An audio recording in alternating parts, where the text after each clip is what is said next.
बिल्कुल झूठा है। तो अपने में गुण का आरोप और दूसरे में दोष का आरोप, तो दोनों करने से जीव और दिल गंदे हो जाते हैं। अब एक और बात देखो इसके संबंध में।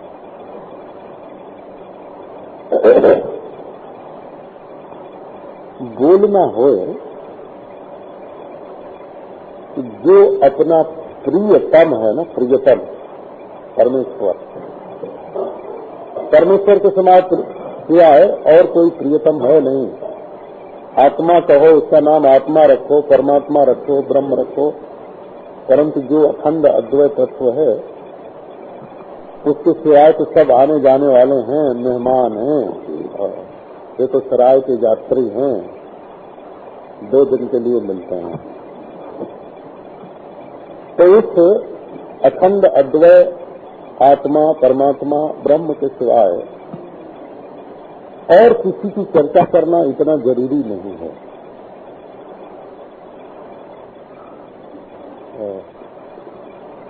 हमारे पास कभी कभी कोई साग ले आते हैं खाने को, है ना, अपने घर में बनाते हैं और हम खाते हैं।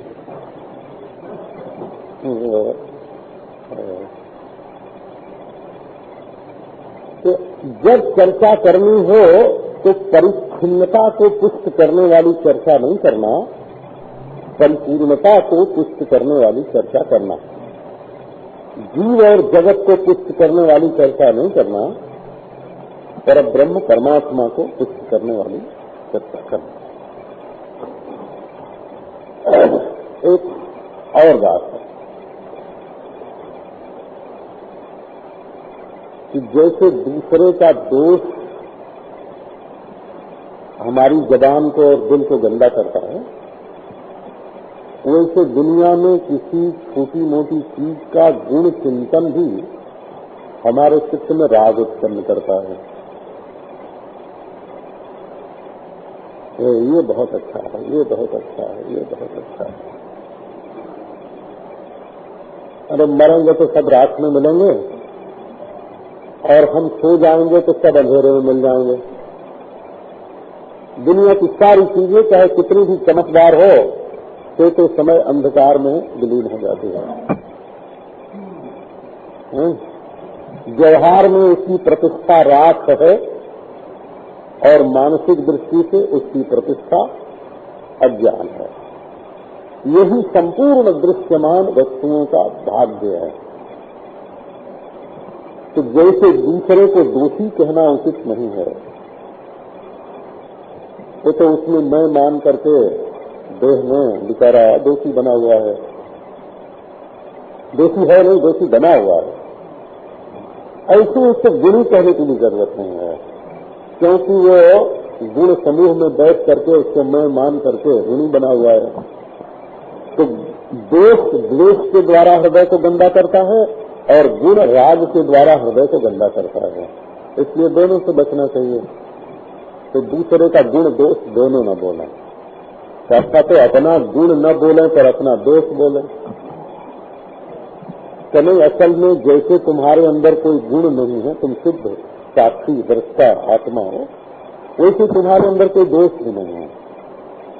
तो जो लोग अपनी बुराइयों और अपनी कमियों और अपने दोषों के बारे में ज्यादा सोचते रहते हैं, उनके अंदर हीन भाव की उत्पत्ति हो जाती है। अब आज हम तत्व की बात अभी नहीं कर रहे हैं, वो तो करेंगे तो अपने को गुणी मानना अभिमान को बढ़ाता है और अपने को दोषी मानना अपने में हीन भाव उत्पन्न करता है। इसलिए अपने में भी गुण दोष दोनों का चिंतन नहीं करना और दूसरे में भी गुण दोष दोनों का चिंतन नहीं करना, क्योंकि दूसरे में गुण दोष का चिंतन राग द्वेष उत्पन्न करता है और अपने में गुण दोष का चिंतन अभिमान और हीनता उत्पन्न करता है। और एक बात और,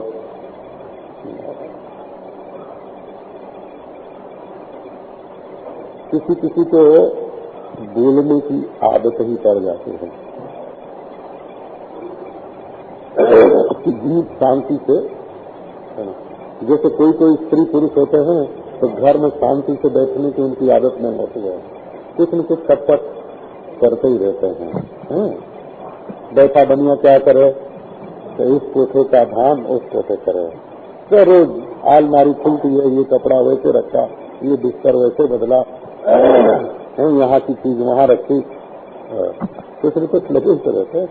तो ऐसे जीव की भी आदत है कि वो बिना कुछ बोले, बिना कुछ बोले नहीं रहते हैं। तो इसकी आदत दबाने के लिए, इसकी आदत को बदलने के लिए थोड़ी देर का मौन रहना भी आवश्यक है। पर मन कैसा, मौन कैसा, तो आपको ये बात मालूम है कि गीता में जहाँ तपस्या का वर्णन है ना, तपस्या का, वहाँ मौन का वर्णन शारीरिक तपस्या में नहीं है। देव द्विज गुरु प्राग्ञ पूजनम सहित मार्गवम ब्रह्मचर्यम अहिंसा है, शारीरम तपोच्यते, इसमें मौन नहीं है। मानसिक तपस्या में मौन का वर्णन है। मन प्रसाद सौम्यत्वम, क्या है ये बताने से है। शारीरिक तपस्या का नाम भी मौन नहीं है, और जैसा कि माता ने याद दिलाया, वाचनिक तपस्या में भी मौन नहीं है। वाचिक तपस्या में तो बोलना है, पर कैसा बोलना, अनुद्वेग करम वाक्यम सत्यम प्रिय हितम जगत, स्वाध्यायाभ्यसनम चाहिए, वांग्मयम तपो उच्यते। वाणी को कोई ताले में बंद रखना या जेल खाने में डाल देना, या जैसे पक्षाघात हो गया वो जीव में, ऐसा जीव को नहीं बनाना। बोलना, लेकिन किसी को चोट नहीं लाना, किसी के दिल पर चोट करने के लिए नहीं बोलना। अनुद्वेग करम वाक्यम, जिससे किसी को उद्वेग न हो ऐसा बोलना।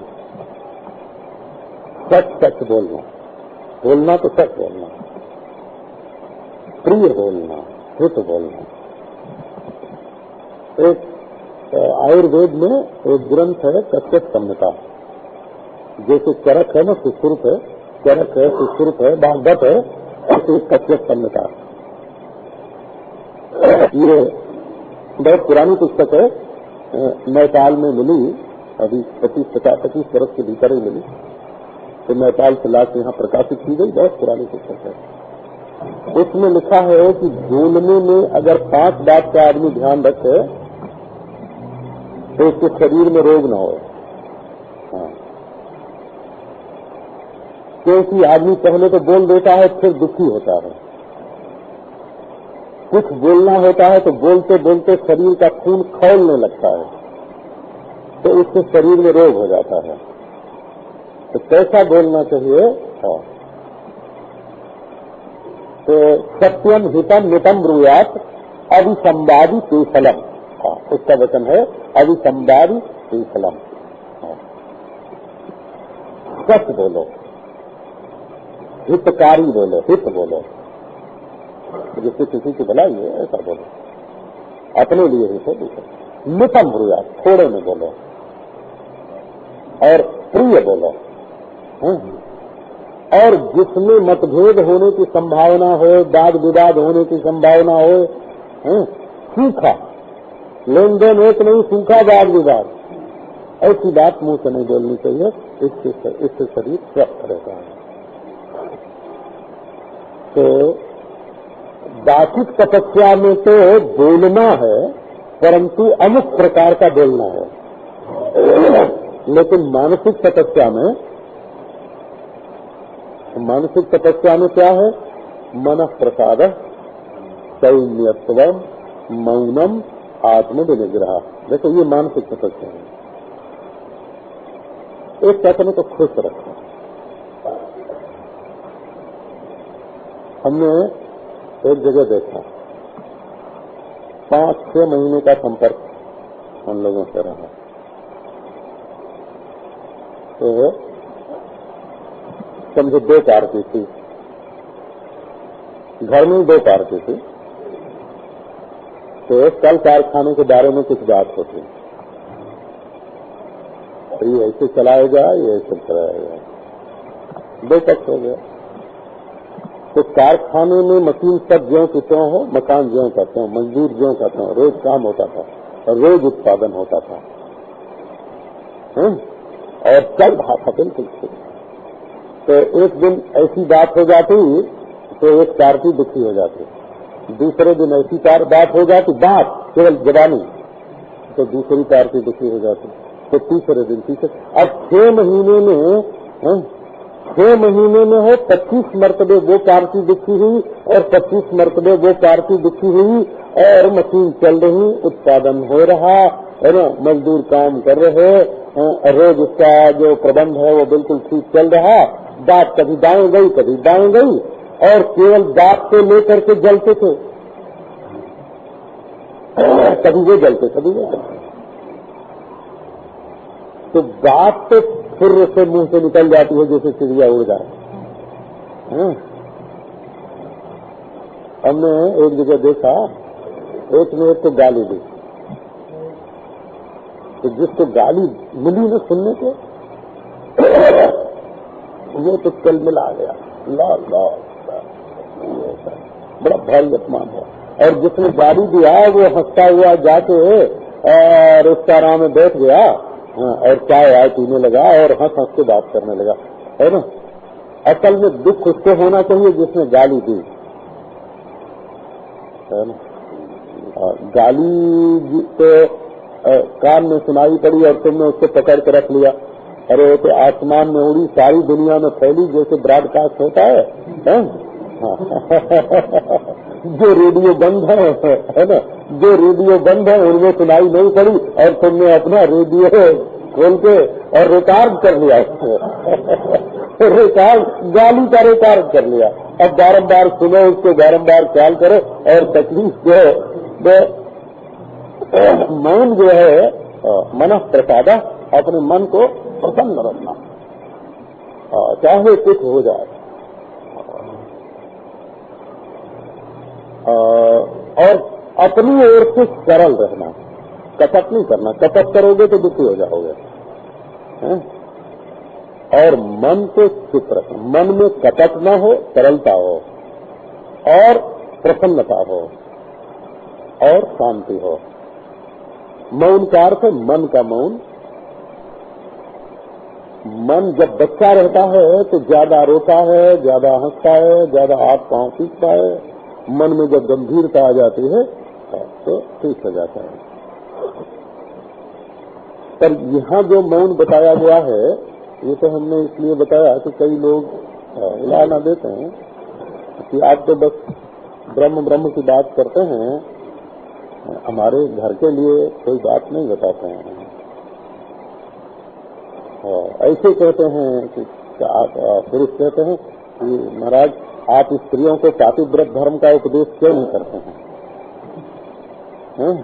और स्त्रियां कहते हैं ये घर के लोग जो हैं वो दूसरे की ओर न देखें, शराब न पिए, गड़बड़ न करें, ऐसा आप ऐसा उपदेश करें। तो असल में ये उपदेश हैं तो सब ठीक अच्छे हैं, परंतु वो पुरोहितों के देने के हैं, वो मौलवी लोग देते हैं, वो कादरी लोग देते हैं, वो अपने अपने संप्रदाय के अनुसार उसकी व्यवस्था करना वो दूसरी चीज है।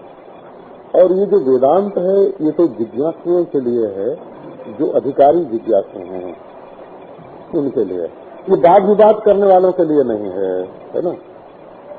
कोई भी श्री रामानुज संप्रदाय का विशिष्ट अद्वैती या मध्य संप्रदाय का द्वैती या निम्बार्क संप्रदाय का द्वैताद्वैती आके हमसे विवाद करने लगे कि वेदांत गलत है, तो हम उससे बिल्कुल शास्त्रार्थ करने को तैयार नहीं हैं। हम उसकी बात को हाथ जोड़ के मानते हैं कि हाँ बिल्कुल ठीक है, तुम जैसा कहते हो वैसा ही है।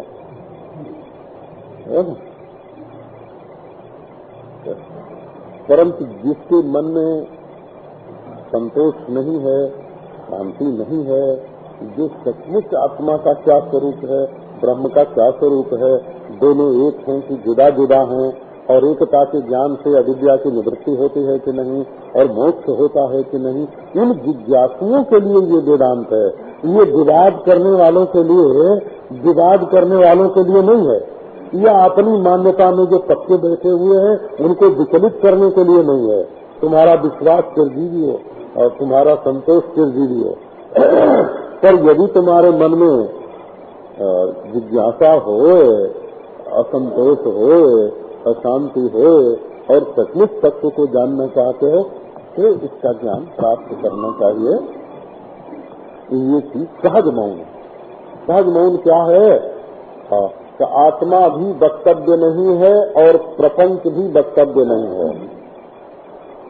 प्रपंच असत नहीं है क्योंकि दिख रहा है, और प्रपंच सत नहीं है क्योंकि ब्रह्म दृष्टि से है ही नहीं। तो जब सत नहीं है तब बोलेंगे क्या, और असत नहीं है तो बोलेंगे क्या? तो प्रपंच के बारे में कुछ बोलना ही नहीं। और जो जिसको वाणी ने कभी देखा नहीं, किसी इंद्रिय ने कभी देखा नहीं, जिसको मन अंतःकरण ने कभी देखा नहीं, जो वांग मनसा गोचर है, उस ब्रह्म तत्व का वाणी से वर्णन होगा तो क्या होगा? तो ब्रह्म के विषय में भी वाणी मौन है और प्रपंच के विषय में भी वाणी मौन है। जैसा भासता है वैसा भासता है? जो भाषे को भासने दो, है ना। तो गिरा मौनम तु बालानाम प्रयुक्तम ब्रह्मवादिभिः। ये जो गिरा मौन है, गिरा मौन, गिरा हुआ मौन नहीं, गिरा मौन का अर्थ गिरा हुआ मौन नहीं है, वाणी का मौन। तो ये बच्चों के लिए, ये बच्चों के लिए है। अब बताते हैं एकांत सेवन। एकांत सेवन क्या है? आदावन्ते च मध्य च जनो यस्मिन्न विद्यते येनेदं सततं व्याप्तं स देशो विजन स्मृतः। इस मौन को जरा और फैला लेना हो। जैसे प्रपंच को सत असत नहीं कह सकते ना, ब्रह्म दृष्टि से प्रपंच सत नहीं है और इंद्रियक दृष्टि से प्रपंच असत नहीं है। तो कैसे असत कहें और कैसे सत कहें? ऐसी आप जितने धर्म हैं, बोला अमुक अमुक क्रिया धर्म है, अमुक काम करना धर्म है, और अमुक वस्तु देना लेना धर्म है, अमुक जगह नहाना धोना धर्म है, ये सब न सत है न असत है, अनिर्वचनीय ही है। पूजा निराकार की करना कि साकार की करना कि मस्जिद में करना कि मंदिर में करना, ये सब अनिर्वचनीय ही है। ईश्वर साकार है कि निराकार है, यज्ञ करना धर्म है कि नहीं है? देखो, प्रत्येक वैदिक हिंदू कहेगा कि यज्ञ करना धर्म है, और प्रत्येक बौद्ध कहेगा कि यज्ञ करना अधर्म है क्योंकि उसमें हिंसा होती है। तो बौद्ध की दृष्टि से जो अधर्म है वही वैदिक धर्म की दृष्टि से धर्म है, और वैदिक धर्म की दृष्टि से जो धर्म है वो उनकी दृष्टि से अधर्म है। तो क्या हुआ? अवक्तव्य हो गया ना। हम कौन हैं? हम बौद्ध हैं कि वैदिक हैं? बोले वैदिकत्व और बौद्धत्व मनुष्य में होता है, हम तो साक्षात ब्रह्म हैं। हम तो साक्षात ब्रह्म हैं। तो इसी तरह से कोई न कोई काम किसी न किसी संप्रदाय में अच्छा माना जाता है और वही दूसरे संप्रदाय में बुरा माना जाता है ना। तो कोई स्थान है, कोई वस्तु है, कोई देश है, कोई काल है ना। ये सब का सब अनिर्वचनीय है। सौंदर्य है, माधुर्य है, ऐश्वर्य है, स्वाद है, ये सब का सब अनिर्वचनीय है। इसमें जो जैसा मान के जैसा कर रहा है बाबा नारायण, तेरे भाने जो करो भलो बुरो संसार, नारायण तो बैठ के अपनो भवन गुहार। तो आओ अब चले एकांत में। कहीं एकांत कहाँ मिलेगा? तो कल तो आपको सुनाया ही था कि हम उत्तर काशी में एकांत सेवन करने के लिए गए। एक बार बद्रीनाथ एकांत सेवन करने के लिए गए। 1 महीने की पूरी तैयारी करके गए थे। बड़े आदमी भक्त थे, तो उन्होंने हमारे साथ करेले सुखा के और परवल सुखा के और भींग है ना सुखा के पत्ते की सब्जी भी भेजी थी। चावल दाल मसाले भी उन्होंने भेजा था कि महीने भर बद्रीनाथ में तो वहाँ पत्थर का पिसा आटा मिलेगा तो अच्छा नहीं रहेगा। तो पूरी तैयारी करके वहाँ गए एकांत सेवन करने के लिए। अब वहाँ गए महाराज तो संजोग ही ऐसा समझो, वर्षा हो और ओले पड़ा।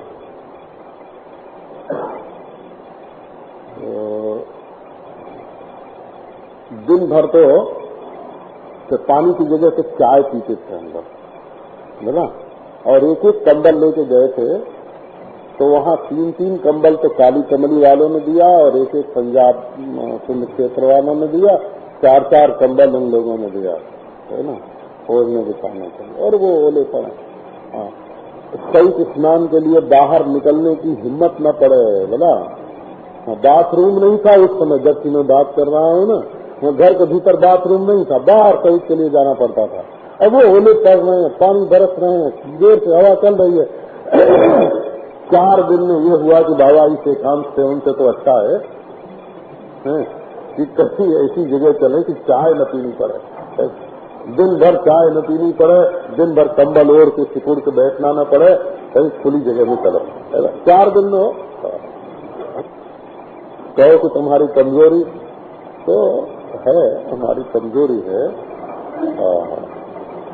पर एकांत सेवन की जैसी कल्पना आप बाहर रह के करते हैं।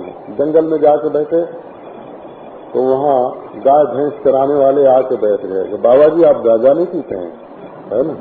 तो आप कहो तो चिलम ले आओ, आग ले आओ। तो